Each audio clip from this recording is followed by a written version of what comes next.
Hello ladies and gentlemen and welcome to Unit Lost. I am Stylosa and this is going to be my review of the Battlefront beta. Now, I just said beta or beta depending on where you hail from. This means some of this might not be relevant when the game's actually launched. However, I believe quite a lot of it will be because I can't really see them changing stuff that much, but we'll see. But anyways guys, this is going to be my review of the beta. So I think we'll start off with the negatives first. Let's talk about vehicle sensitivity. You've got two sensitivity options at the moment. This is on the PC. And you've got, obviously, soldier, aim, sensitivity. Then you've got vehicle sensitivity. The problem is, vehicle sensitivity extends to every single vehicle in the game. Now, if you want to be competitive in air combat, so you want to use the TIE fighters, the X-Wings, the A-Wings, the Snow Speeders, all of that stuff, you need a much higher sensitivity on your vehicle settings. So you need it really high, right? I have mine at like about 60 or 70%. Now, when you jump onto a turret, it retains this vehicle sensitivity. You do not want that because it means that it's overly sensitive and totally ridiculous. In fact, turret sensitivity should be similar to your standard sensitivity when you're running around with the gun in FPS mode or whatever mode you're using. So that's kind of weird. So what I would like to see is them to be broken up. I'd like there to be vehicle, turret, well, ground vehicle, turret, and air vehicle. I think that would probably work better. Grenade or thermal detonator cooldown is way too short. Now, at first, I was under the impression that you got one grenade per spawn, which I think would make sense, but you don't. You actually get grenades for days, like literally for days.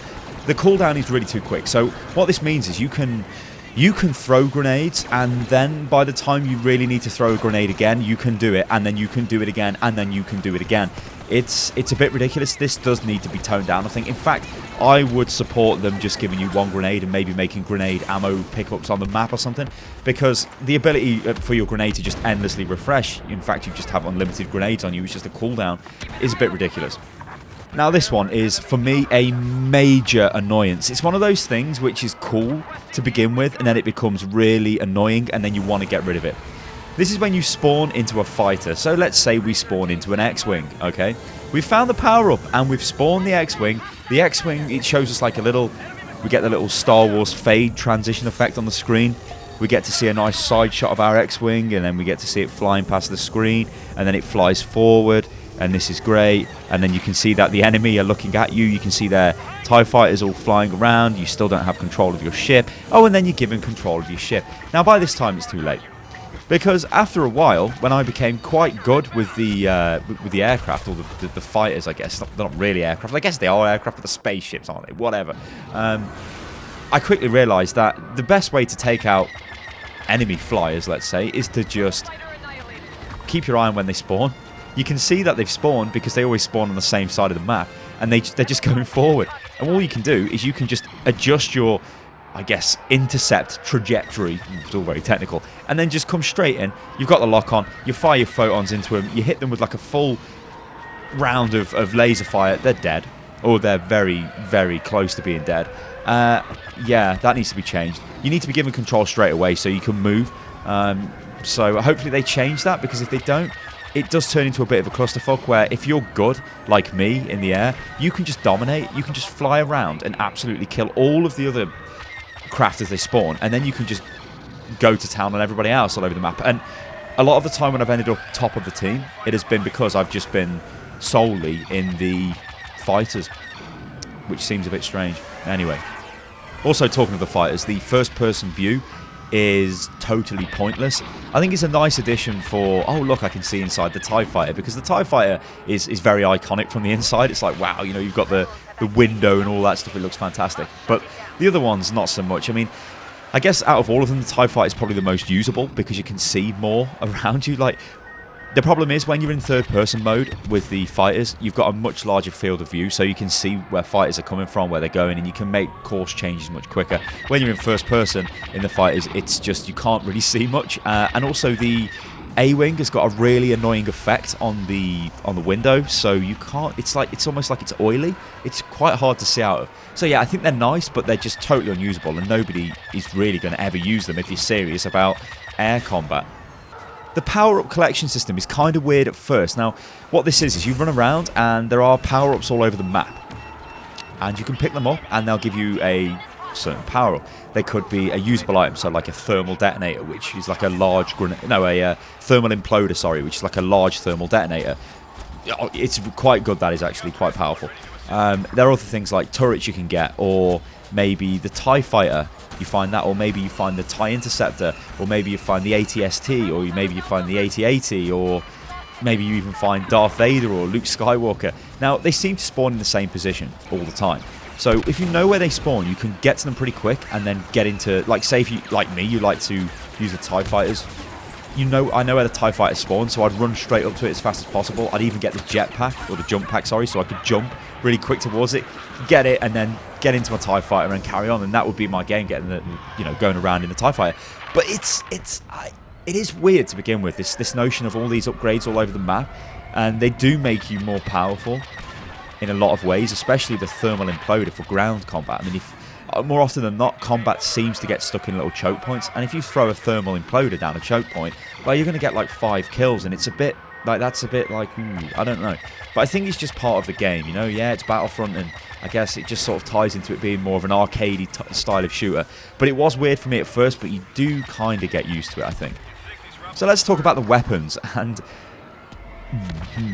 so it feels to me like when you're in a close combat situation, 1v1, between equal players, it comes down to the randomized nature of the weapon spray. Now everyone's going to laugh and say, well, stormtroopers and their E11s, they should be massively inaccurate because they're stormtroopers and all of this. Yeah, they are, and then sometimes they're really accurate, and then sometimes they're really inaccurate. And the same goes for, from what I can tell, all of the other weapons that I've used in the game that are currently available in the beta. Now, this can lead to some really frustrating situations where you feel like you have done enough to kill the enemy. Like, you're not just holding down fire and spraying for, you're actually trying to shoot them in their head, but you're missing, but they kill you. And it feels like, yeah, I've been had over with the spray. Now, I say the spray's randomized. It might not be randomized. It might be the maybe spray patterns. But from what I could tell, it did feel random to me. Like, it was just going all over the place, and it's kind of weird. Like, it's at moments you've got like a sniper rifle, and then at other times you can't hit something which is like 5 meters away from you. It just seems weird, and it sort of takes away from any kind of skill, I guess. Although I don't think the game is skill-based that much. But we'll get onto that at the end of the video. Okay then, Walker Assault is the big one. This is the big map. Everybody's seen all the videos of it. The big AT-ATs walking around, blow up the bloody shield generator for the rebels. It just looks like Hoth. Good God, it's going to be amazing. And, well, yeah, parts of it are, but then parts of it really are not. Now, first of all, I think the Empire has got a 99% win rate on this map, because what you've got to do if you're the rebels, you have to control these uplink points. When you control them for a certain amount of time, Y-wing bombers will come in and bomb one of the AT-ATs, okay? Now, what that means is that its shields drop, and you can attack it with every other weapon available to you. So, at this moment, everybody needs to attack a walker. So, as soon as you get the prompt that the walker's shields are down, you've got to attack them, because if you don't, then, well, after the timer runs down, they will just have the shields back and carry on walking up the map and just keep wrecking everything. And it's like, okay. So what tends to happen is, I've won one game on the Rebel team, and I've played about 30 matches, so I don't know what that equates to. Probably does equate to 98% or whatever the hell I just said, win rate for the Empire. It is a bit ridiculous, but the map itself it's really good at the end of the map. There's a trench system right next to the shield generator, and it's really good in the trenches. When you get the combat going in the trenches, it's dead good. There's no choke points. You can get attacked from pretty much all over the place. Obviously, the Empire is still walking towards you. You can see the walkers. You get this, like, feeling of, oh my god, you can see the two AT-ATs coming towards you, and it's like, holy shit. Massive fire going off. You see TIE fighters going above, and it really does feel like a Star Wars battle. It's like, shit, this is amazing stuff. But then the game ends, because at that point, if an AT-AT's there, and if you've been forced that far back, they're just going to, well, you'll get the heavy laser cannon charged, and they'll just fire it at the shield generator, and the game's over. And it's like, wow, the game was just getting good, and now it's over. Prior to all of this, it's a bit choke pointy. and it always seems in favour of the Empire, because the Empire does have the AT-AT walking up the map, which, well, 2 of them, which, yeah, they should be powerful because they're AT-ATs, but this also means that when you get stuck in little choke points, it's kind of easy for, if anyone's got control of them at the time, to just focus fire into the choke points, or like focus fire onto the points that the rebels have got to capture, which of course forces you away from that, which means you can't capture it, which means you can't get Y-wing support, which means you can't actually bomb them to make them vulnerable. I think it's much easier for an Empire team to win if it's a random Empire team. Now, if you kept playing, if you had enough friends to form a complete team, or maybe 10 friends or something to actually coordinate an attack, you may have more success as the rebels, because you really, like I said, need to coordinate the attacks onto the walker.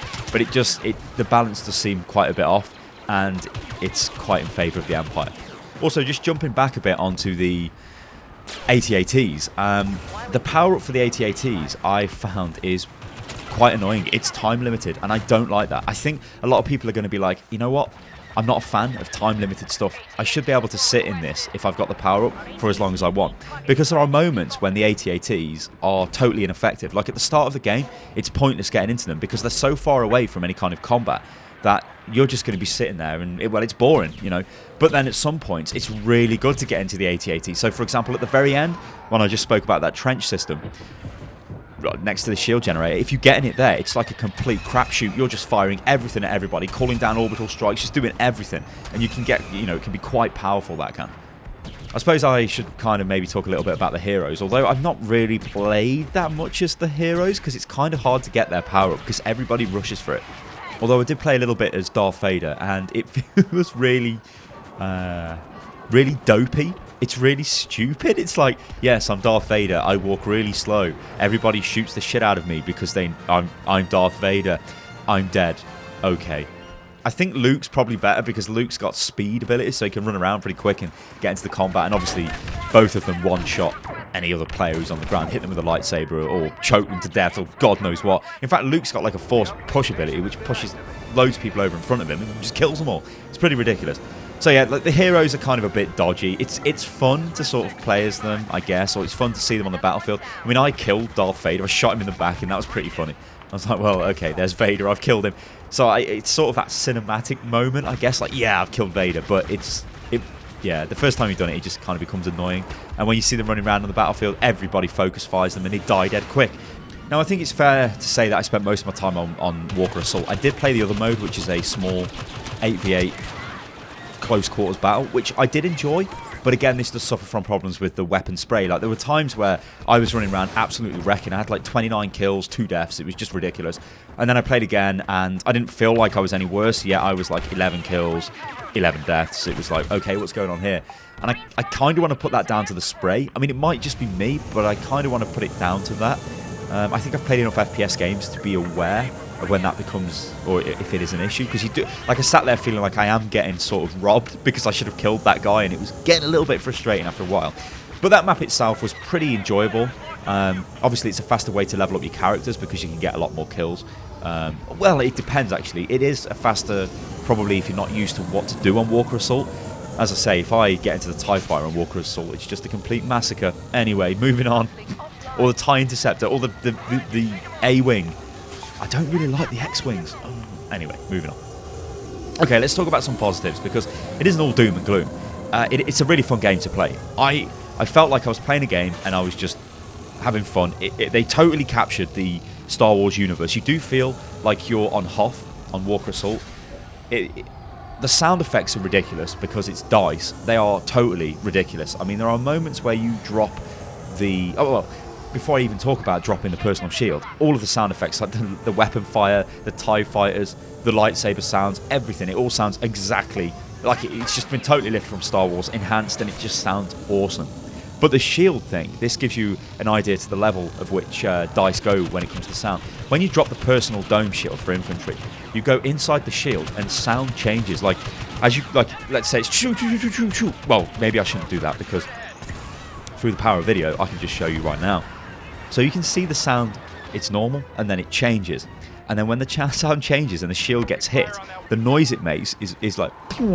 I did it again, but you can hear it. It's ridiculous. And I think this is enough to sort of get any kind of fanboy, which, let's face it, is everybody on the internet or everybody everywhere knows about Star Wars. You hear the sounds, you see the visuals of this game, and you want to play this game. Now, I streamed the game the first couple of hours. I think I streamed maybe the first 4 hours of gameplay I had, and people were asking me at the time, what do you think of the game? And I was like, I was waxing lyrical about this. I was like, this is great, you know, I'm really enjoying this. Some doubts were starting to creep in, but I was still at that point where, holy shit, this is great. I'm not really thinking logically about the content of the game, what's going on, the balance, or any of that. It was just, this is Star Wars. I cannot believe I'm running around on what is basically Hoth, attacking everybody, and this is just ridiculous. Oh my god, oh my god. Like, I'm totally fanboying out on it, and I think a lot of people, or almost everybody, will get that as soon as they get the game. You'll just get that. It'll be, holy shit, this is the greatest thing ever. And obviously the problem with this is, we know the game's cut down. We know there's like loads of content missing. I mean, for example, where's Space Battles? Well, it'll be DLC that we're going to have to pay for in a couple of months' time. And that's how they're going to do it. It's going to be just like Battlefield 4 with incremental DLC, which will ultimately split the community. And you'll end up spending something like, I don't know, $200 by the time you've got all the DLC, which is, I suppose, pretty standard fare these days. But still, you know, once you get over that first wave of euphoria and you start thinking about what you're actually playing, I think you may be going to feel like there's not enough to do. And you've had your moment in the sun. Well, that's not really. You've had your moment of Star Wars magnificence where you've blasted the rebel scum, or you know, you've stopped the Empire, or something ridiculous. So I think, like, to wrap it all up, it is. I mean, if you asked me to give it a score out of 10, which I don't usually do, but I will just for the sake of this. I mean, I don't really like scores anyway. But if I had to give it a score out of 10, and you asked me my first couple of hours, I would honestly say this is like 9 out of 10. I'm absolutely loving this. But now, after I've played it for maybe 10 hours, yeah, I'm starting to think it's like a 6 out of 10. It's a perfectly competent arcadey shooter, which doesn't really feel like Battlefield, which I think is a good thing, because it kind of feels like its own game. But on the same hand, it sort of feels like it could benefit through some Battlefield-y kind of stuff. I mean, I know it's Battlefront, but I think I would have liked, really, maybe, kind of preferred that if we had bases. So if we could actually spawn into the X-Wings and take off, that might have been, you know... But then again, maybe I'm asking for just the skin of Battlefield with Star Wars, which is what I didn't want in the first place. So I don't know, guys. It's a difficult one. I'm looking forward to playing more of it. I want to see more content. When the game launches, obviously we'll see more. Maybe they'll add more stuff into the open beta as it becomes open beta, because a lot of this is based on my closed beta impressions. And yeah, but there you go, guys. What I want to know is, if you have played this, then please leave a comment below. Let me know what you think. I think I've given a pretty detailed, in-depth overview there. I've kept this in kind of a more laid-back form instead of me reading from notes. I just wanted to kind of... I gave myself a couple of bullet points and just sort of went from there, which I think works better, because it's more natural, I suppose. But yeah, I'll leave it at that, guys. Alright, so I've been Stylosa. This is Unit Lost, and as I say, if you have played Battlefront, leave a comment below. Let me know what you think. Do you agree with what I've said? Do you disagree? Give reasons why if you do. And you can follow me on Twitter, which is @UnitLostGaming, and I'll catch you next time, people. Toodaloo.